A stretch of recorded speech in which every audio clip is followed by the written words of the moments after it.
1, 2, 3, 4.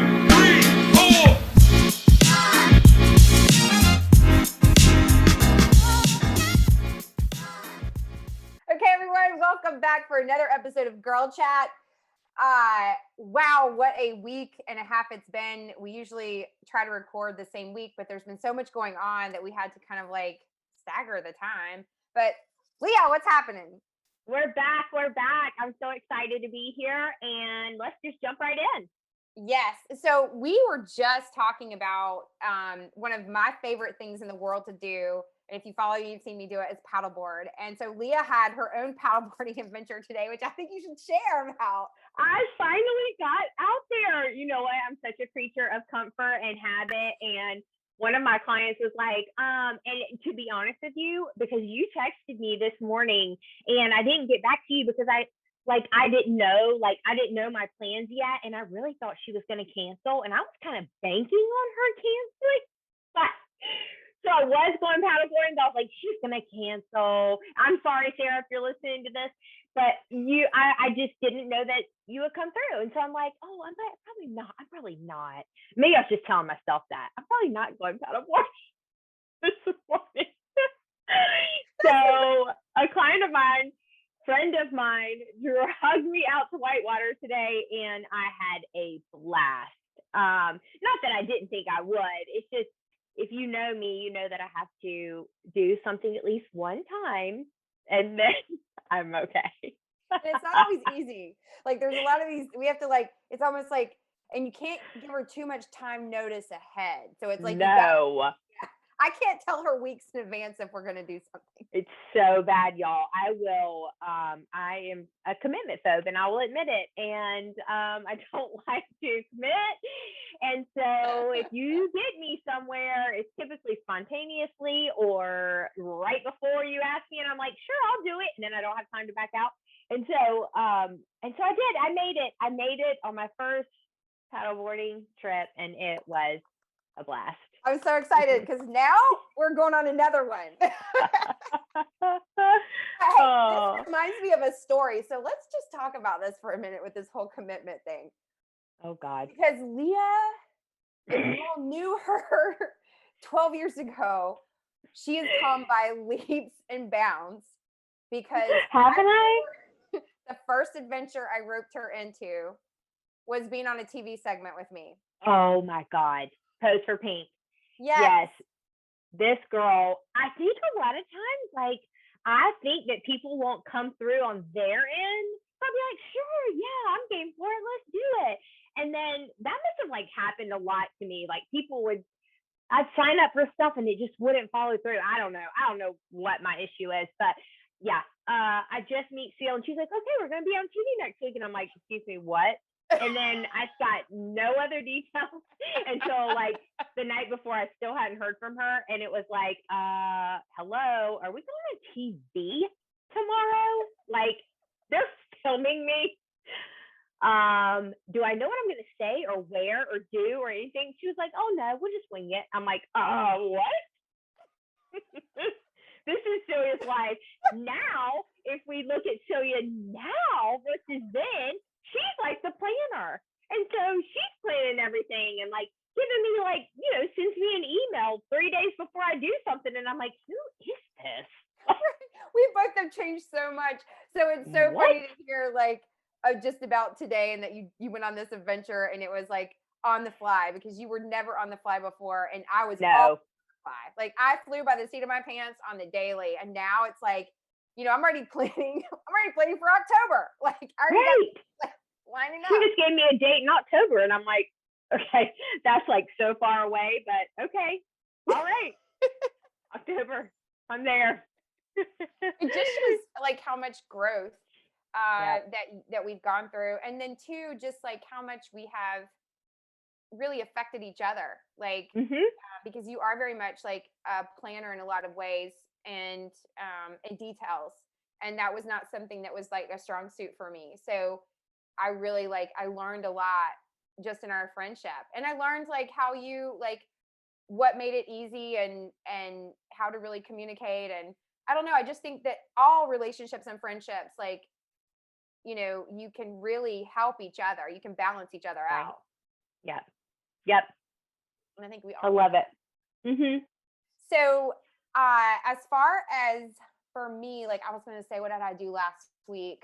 I definitely was in the water. Oh, I got to go out to the lake on Sunday. That was super fun.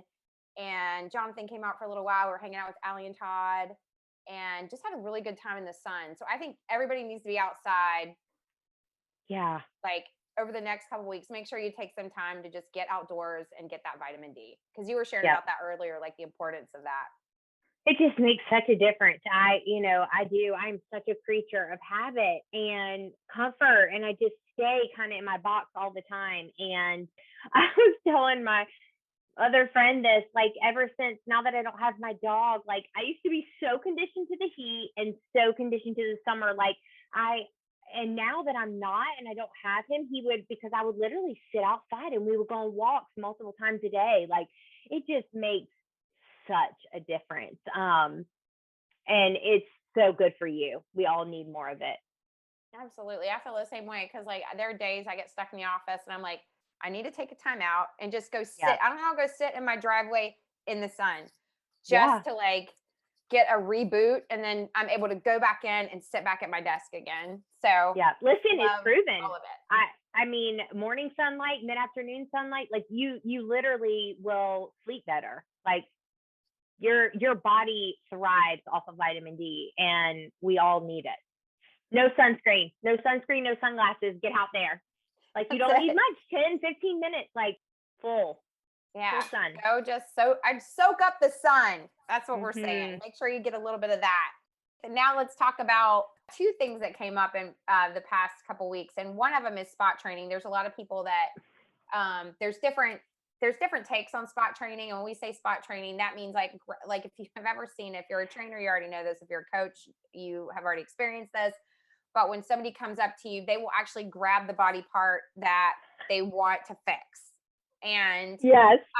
and that they're just trying to give you a visual for you to understand. Like, it's almost like they feel like they need to give you a visual, not just tell you, but like they need you to see it. Yeah. And that's usually what happens.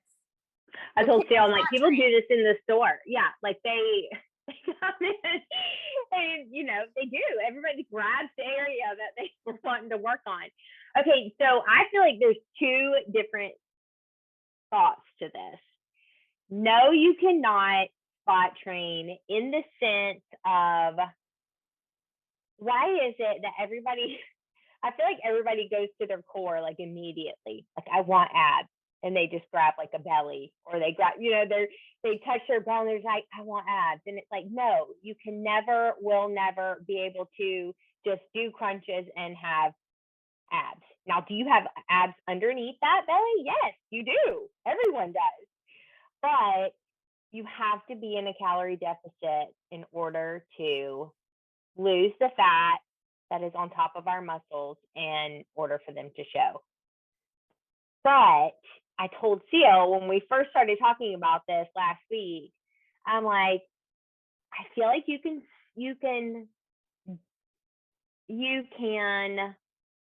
spot train in the sense of, okay, I want to grow my glutes, or I want to grow my biceps or my shoulders. Like, you can target that area. You can do higher volume training. You can, okay, so say I want to grow my glutes. Okay. I'm going to train them 3 times a week. I'm going to stop training my upper body for a little while. Maybe my upper body is where I want it, and I don't really want to concentrate on that right now. So I'm like, if you can spot train that way, if you want to grow an area, or you want to improve an area, we can go in and target and focus on that area. And not that you're going to decondition the other parts of your body, but you're just going to stop training them as often, or maybe even stop for a time period in order to bring up a lagging body part. And that's where I would say that spot training does work. But we still come down to your whole nutrition. And A lot of times if we want to gain muscle, a lot of people don't want to eat to do that. And you do. You have to eat to gain lean muscle mass. And everybody wants to constantly be in a calorie deficit and lose weight and show it off. But it's like you do have to put that time in to actually grow and gain lean mass before you can show it off. Absolutely. Like it's all seasons. So like, Mm-hmm. when somebody does want to it's like an athlete, like they go through seasons. Like there's the season for like the phase where they're bulking, and then there's the season for leaning out for when they're right in the middle of like, the height of their season. So it all depends on what your goals are. And if you're, and two, it goes back, are you willing to Yes, do what it takes? If you're not willing, doesn't it's matter okay. yeah, and it doesn't matter how much you wish for it, it ain't gonna happen. Right. So I think that's like that's a thing too, is like, I want that so bad. But if you want that so bad, You'll do what it takes. you'll do what it takes. And if you don't want to do what it takes because maybe there's other things in your life, that's okay. Like just Yeah. let go for a while. Mm-hmm. So this brings me to the next subject, which is the scale, which has been like top of topic. Yes. About the number and the scale. And y'all, it's a tool and you can use it, but there's a lot of people that struggle because of what the number is. And it can create fear and anxiety Mm-hmm. and grip a hold of you, and um, it can become more than a tool. Right. So you just like we were just talking to clients yesterday, and I'm like, I want to have a scale smashing party. Like, bring your scale and we're gonna smash it. Because if it's got that kind of grip on you, you don't need it. Right. It's not worth it. No. What I do want women to understand that so many scales like aren't even right. Like that's not what it's there for. I told you, I'm like, and I literally have 2 scales in my bathroom, and I'll reset it every time. I'll put my little dumbbell on top. They both say the same thing, make sure they're calibrated, and then they'll give me 2 different readouts. There you go, right there. Like that in itself lets you know, like this isn't. And then somebody will say, well, I went to the doctor yesterday and I weighed 5 pounds more. And I'm like, no, like that's just their scale readout. Like you did not gain 5 pounds overnight. And if you did, I swear it's water. Like it's just is not even possible. But it must stem from childhood, right? Like when did we as women, we just allow that number? I can remember, I can remember even as a kid going and getting measured at the doctor, and because I don't think we had scale. Like now that I'm thinking about it, I'm like, do we even have scales growing up in our house? We didn't. I didn't see my mom weigh herself. Like, and so really the doctor was like the only place that you ever got weighed. And I don't know, and it's different for everyone. But the majority of women despise, it's like it is our identity, and for anyone to see it or or to know that number or to what, like it's like horrifying. Oh yeah. I think that it's a thing that we for whatever reason, it's become this thing that you judge yourself by, and nobody, like most of the time, nobody sees it but you. And Right. it's only because you've attached a number to it, or you've attached a number to yourself, and you're like, I'm this age, I should weigh this much. Or your friend weighs a certain amount and you're comparing yourself to them. Your Right. heights may be different, your body shape may be different, Your bone density is different. I mean, that, because I go through it with, I have 2 girls, and the older 2, are off and gone, so they're not here. So it's like I have 2 at home, and they're different body types, and it's like you can't. We're all made up of tissues and organs and muscles and bones, and it's like we're all going to weigh differently. Like just because she is smaller than you or bigger than you, that makes any difference. Like nothing. It's just a number. that's it, that's all it is. So last thing that we wanted to wrap up with, because this is short and sweet today, is talking about motivation and what motivates us each differently. So, we're all driven in a different way. Like for being in sales, most of the time you're driven, most of the time you're taught to be driven by number, like the number drives you. And then for me, it's a little bit different because like the number has never driven me as much as like the outcome. Like I'm in sales for Ready Fitness. So the outcome of the room is what to me is like the finished Yeah. product. Seeing it finished. Like that's what gets me excited.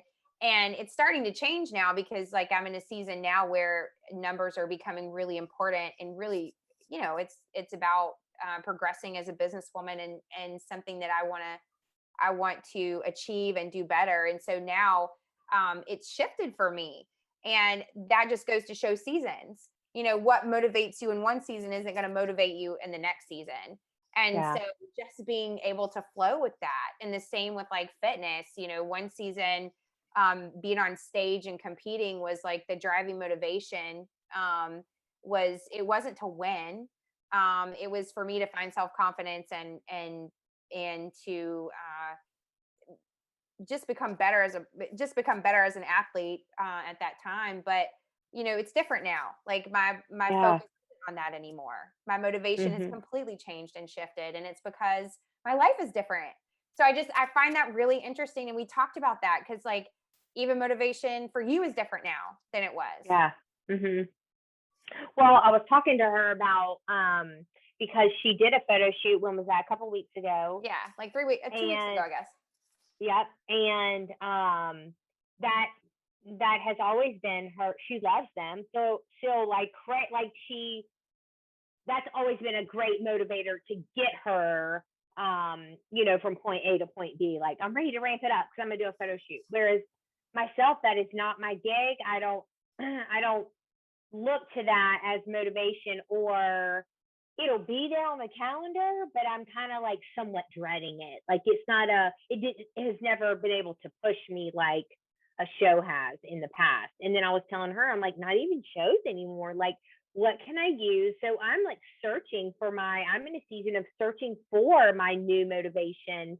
Other than just I do want to age gracefully, and I do want to take care of myself more physically, mentally and spiritually, so much more than I ever have before, all three being in alignment and not being so focused on the physical. And because I train other women, I sometimes fall into looking at the physical a lot more than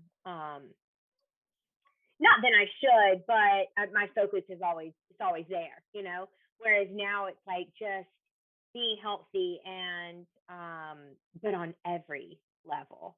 Um, and is my mind healthy? Is my spirit healthy? Not just this physical aesthetic. I've always been to aesthetics, and now I'm searching like, okay, but because I do like to be driven, I do like to have goals. It's just like, what is that? There's got to be a new goal for me. I've got to find one. Yeah, and I think that's a real thing. I think we Mm-hmm. all go through that in different places. And I mean, I know for me too, like aesthetics has always been the driver. Um, Mm-hmm. I've always held myself to that. I think part of that was early on in childhood, like we talked about, where it was noticeable to other people, and then top that with being a people pleaser and everything else. I think I just and I found my identity in the gym, so I've just kind of always stuck with that. Right. If somebody were to say I was a business person, I'm like, what do you mean? Like, and not that I don't love the gym and I don't love getting being in the best shape or All uh, right. yeah, or any of that. It's just the shift of it, the shift of the focus is different. And that for me has even been like uncomfortable. Like Mm-hmm. when like change is uncomfortable. So Yeah. it's because it's a different identity. It's a new way of looking at myself. It's a new identity. So Right. if you're in that place, you're not alone, and be patient. It's process. You're just in Mm-hmm. a place of change, and change is good. Yeah, I love change. Well, thank y'all for joining us today for another episode of Girl Chat. And this one was short and sweet, but we are so happy that you joined us again. And you can follow us. Leah, where can they follow us? You can follow us at CP Method on Instagram, and then It Feels Smart. I always want to leave her last name because I'm so used to It Feel and just being done. It Feels Smart, and Leah Elizabeth _V. Awesome. Thanks, We'll see you guys. next week. 1, 2,